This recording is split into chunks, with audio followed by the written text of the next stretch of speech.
Irène Moussounet. Nous avons sur ce plateau notre deuxième invité, M. Pamphile Louyeye. Il est le président de l'association des coiffeurs et coiffeuses, association congolaise de coiffeuses et de coiffeurs. Alors, bonsoir monsieur. Bonsoir monsieur le journaliste. Alors monsieur, vous avez rassemblé les coiffeuses et les coiffeurs de Kinshasa au sein d'une association. Qu'est-ce que vous visez exactement à travers cette initiative? En fait, nous avons un projet qui se résume en 3 mots. Nous voulons faire une coiffure professionnelle, une coiffure sécurisée et une coiffure industrialisée. Donc en fait, ce sont ces 3 mots-là qui englobent presque tout ce que nous avons comme message à passer aux coiffeurs et aux coiffeuses. En fait, pour le but, en fait, nous avons observé, nous avons réfléchi pendant un temps et nous nous sommes dit que nous allons nous organiser, être ensemble pour professionnaliser la coiffure, l'industrialiser et les sécuriser. Voilà le but de notre association. Et M. Pamphile Louyeye, une précision du terme, qui est considéré comme coiffeur et coiffeuse et nécessité d'un diplôme, d'un salon de coiffure ou d'un don ou une passion tout simplement? En fait, c'est un terme qui est un peu vaste, qui demande un peu beaucoup d'explications là-dessus pour les comprendre. Mais en fait, ici, je prends le contexte congolais. Ici, quand nous parlons d'un coiffeur, on voit celui qui exerce l'art, celui qui coiffe, que ce soit une femme ou un homme. Donc c'est comme ça que nous le considérons. Mais en fait, un coiffeur, c'est beaucoup dans ces mots-là. Coiffure, c'est un peu beaucoup de choses à l'intérieur, connaître les cheveux, connaître un peu d'esthétique et puis l'ensemble de tout ça, c'est ce qui fait de quelqu'un un coiffeur. Voilà pourquoi nous disons, nous voulons faire la coiffure professionnelle parce que nous avons constaté qu'au Congo, cet art s'exerce bien. Mais il n'est pas professionnel, il n'est pas fait d'une manière professionnelle. Voilà pourquoi nous nous sommes dit on doit changer la façon de faire pour que nous ayons dans ces pays des coiffeurs qui sont réellement professionnels. Et c'est ce que vous faites dans votre association. Oui. Vraiment, pour moi, je dois l'admettre que c'est une première fois que je sache que vous avez une telle initiative. En fait, c'est normal, toute chose commence toujours par quelque part. Effectivement, avant nous, il y a eu des associations. En fait, qui s'assemblaient peut-être pour des manifestations, assister quelqu'un qui est dans une situation difficile, malade ou mort. Mais en fait, nous sommes venus avec un projet vraiment bien réfléchi. En fait, nous sommes les fruits d'un projet parce qu'avant d'être association, nous avons commencé par réfléchir d'abord parce que nous avons pris le temps d'observer comment cet art s'exerce au Congo. D'abord, ça se faisait d'une manière dans la dispersion et tout le monde fonctionnait de sa manière. La preuve, aujourd'hui, nous avons la coiffure dans la rue, la coiffure au marché, la coiffure dans les magasins. Et tout cela, ce sont des membres de votre association? En réalité, normalement, ils doivent être nos membres. Il y a ceux qui sont déjà là avec nous et d'autres qui viendront peut-être avec le temps par rapport à ce que nous allons faire. Donc c'est en fait après cette réflexion que nous nous sommes dit non, normalement, sous d'autres cieux, c'est un travail. C'est un travail. La coiffure, c'est un travail. Mais ici, en fait, on le considère comme on le dit communément en lingala, cop. Donc c'est difficile de voir un coiffeur ou une coiffeuse qui quitte sa maison, qui va dans son lieu de travail et dire que je vais au travail. C'est difficile. Et les gens eux-mêmes, les coiffeurs et les coiffeuses eux-mêmes, en fait, on ne les considérait pas comme ça. Voilà pourquoi nous nous sommes dit non, il faut que nous les considérons comme un travail. Et qu'est-ce que vous allez faire justement pour professionnaliser, pour industrialiser, ce sont les termes que vous avez utilisés, oui. Votre profession. Comment cela peut se faire en RDC? Donc premièrement, nous connaissons déjà la coiffure. On sait coiffer. Même les dames savent coiffer aussi. Mais en fait, la coiffure, ça ne se limite pas seulement à ce niveau-là. Pour être professionnel, on doit avoir appris. Et après qu'on ait appris, il faut avoir aussi un diplôme par rapport à la formation qu'on a fait. En fait, la formation doit être complète. Parce que comme je vous ai dit, la coiffure, c'est beaucoup de matière à l'intérieur. Ça, c'est ce que nous ne connaissons pas. Mais il y a autant d'écoles qui forment. Effectivement, mais il faut aussi que ça soit réellement une formation. La preuve, bon, je ne minimise pas ici, mais il faut le dire clairement. Souvent, il y a des gens qui sortent des centres de formation et après, vous remarquerez qu'ils n'ont pas toute la connaissance sur la coiffure. Et quand ils viennent même en stage dans les salons de coiffure, il y a des corrections qu'on fait. Alors justement, concrètement, qu'est-ce que vous allez faire? Voilà, nous sommes dit ici, oui. Nous allons organiser des formations parce qu'en fait, la coiffure, c'est aussi un domaine de la santé.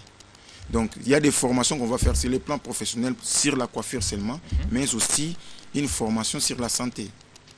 Des principes qu'on doit observer, comment protéger les matériels, comment stériliser les matériels, comment organiser le travail, tout ça, et comment empêcher la transmission des maladies dans l'exercice de la coiffure. Donc, toutes ces formations-là, c'est ce que nous allons organiser. Nous sommes en train de prendre des contacts. Déjà, nous sommes en partenariat avec les PNMLS, qui est un organisme de santé qui est multisectoriel. Et nous sommes aussi en contact avec d'autres écoles de l'Europe qui attendent. On va les inviter pour venir dispenser pendant un temps une certaine formation, et à la fin on décerne des diplômes à ceux-là, et ceux qui seront formés en premier, ce sont ceux-là qui vont transmettre la connaissance aux autres. Et comment vous avez fait d'abord jusque-là pour réunir le nombre important que vous avez, puisque ce n'est pas facile dans votre domaine où il y a disparité de conception de coiffure. Comment avez-vous fait? Quels sont les moyens que vous avez utilisés pour réunir En fait, nous avons osé. On a commencé par concevoir un projet qui visait vraiment la promotion de la coiffure. Et on a commencé maintenant à vulgariser ces projets. Et en les vulgarisant, on se réunissait d'abord quelque part.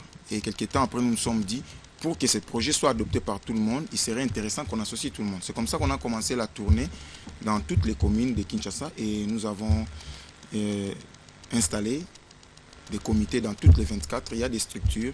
Et nous sommes maintenant implantés dans toutes les 24 communes. C'est ce qui a fait que nous réunissons ce nombre que nous avons aujourd'hui. On a déjà atteint le nombre de 3000 adhérents. Et on avance, on continue le travail. Et nous sommes sûrs que si on nous fait confiance et qu'on nous soutient, on est capable d'arriver au but que nous nous sommes fixés. Et justement, parce que vous parlez du soutien, quel peut être l'appui du gouvernement dans ce projet?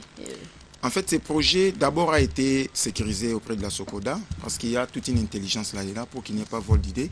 On a sécurisé ça et on l'a déposé au secrétariat général de notre ministère des tutelles qui est le ministère de la Culture et Arts. Nous l'avons aussi déposé au cabinet du ministre. On l'a aussi déposé auprès des organismes qui sont censés nous soutenir.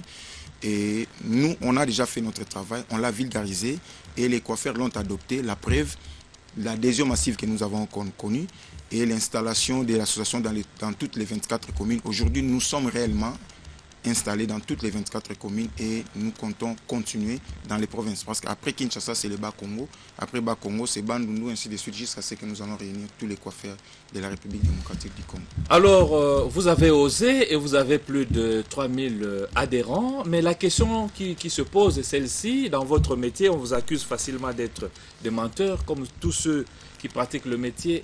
Qu'est-ce que vous avez fait? Que prévoit votre code de déontologie, si vous en avez un, pour éviter des qualificatifs de ces genres? En fait, c'est normal qu'on nous qualifie de cette manière-là, parce que ça, c'est la conception congolaise. Ici, au Congo, nous avons l'habitude de voir que tous ceux qui font les métiers, ce sont des moins que rien. C'est notre conception à nous, les Congolais. Mais pour pallier à ça, nous nous sommes dit, d'abord, la formation qu'on va donner, c'est sur le plan pratique, professionnel. Mais aussi, ça doit être accompagné par une certaine déontologie. Vous voyez, on a toute une pédagogie qu'on a mise en place pour essayer d'amener les gens à avoir d'abord une formation, une éducation et des manières qui puissent leur permettre de bien faire leur travail. Donc ça, c'est dans les travaux, c'est dans ces projets, mais ça demande toute une procédure. C'est comme ça que nous nous sommes dit, soyons d'abord ensemble et commençons à exécuter ces projets. Il y a plein d'activités organisées à l'intérieur. Alors il me semble que lundi, vous allez vous retrouver justement pour statuer sur toutes ces questions. Effectivement, ça sera la sortie officielle de l'Association congolaise des coiffeurs, une première. Parce qu'il y a, comme je vous ai dit, il y a eu des associations, mais qui s'est limitée au niveau des communes. Mais nous, quand même, Dieu a fait grâce, nous avons atteint toutes les 24 communes et nous avons atteint ces nombres-là. Aussi, nous bénéficions de l'appui des autorités parce qu'on a tous les documents nécessaires pour le fonctionnement d'une association. Et nous nous sommes dit, voilà, il faut maintenant fonctionner et sortir aux yeux de tout le monde. C'est comme ça que nous avons fixé notre sortie officielle pour ce lundi 20 juillet. Nous serons sur le boulevard Triomphal, au terrain qui est en face du stade des Martyrs. Et c'est là où nous allons faire notre sortie officielle. Et c'est là où on va réunir tous les coiffeurs et les coiffeuses congolaises pour une fois, pour faire cette sortie officielle qui est une première dans notre pays. Et aussi, nous sommes entrés à l'Internet pour vérifier s'il y en a déjà eu dans le monde. Et nous avons constaté que c'est un événement mondial en fait.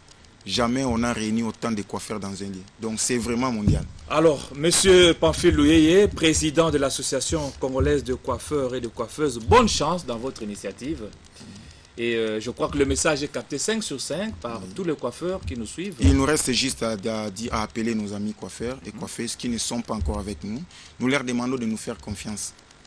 Nous croyons qu'avec les projets que nous avons, vraiment tous les coiffeurs vont se retrouver. Parce que nous avons quand même innové, ça on n'a pas parlé de ça. On a amené tous les coiffeurs premièrement, à consommer une seule maison de lame et en consommant la lame, jouir d'une remise. Et cette remise va permettre à l'association de payer l'assurance maladie pour les coiffeurs et cotiser à l'INSS pour assurer la retraite de ce coiffeur. Chose qu'on n'a jamais connue parce que nous avons des gens, nous avons des papas, d'ailleurs les lundis on va les présenter sur place, des gens qui ont fait 47 ans de métier. Ils ne savent pas comment aller en retraite parce qu'ils n'ont pas économisé, ils n'ont pas cotisé et ils n'ont pas l'assurance retraite. Pour les dames, nous nous sommes dit, on va consommer une seule maison de mèches, une seule maison de défrisant et en consommant désormais les produits de la coiffure, on doit jouir d'une remise. Et c'est cette remise-là qui va nous permettre d'assurer l'assurance maladie, de payer l'assurance maladie pour les coiffeurs et coiffeuses et aussi organiser des formations pour que nous ayons cette fois-ci des coiffeurs alors professionnels. Merci beaucoup, M. Pamphile, et bonne chance dans vos idées et dans toutes ces innovations qui apparemment vont satisfaire en tout cas les coiffeurs de la République démocratique du Congo. Merci d'avoir participé à cette tranche. C'est moi qui vous remercie. Alors, mesdames et messieurs, ça se poursuit sur ce plateau. Notre invité, le troisième, il est déjà là, et M. Franklin Tchamala. On va le retrouver tout à l'heure, mais on marque juste cette virgule.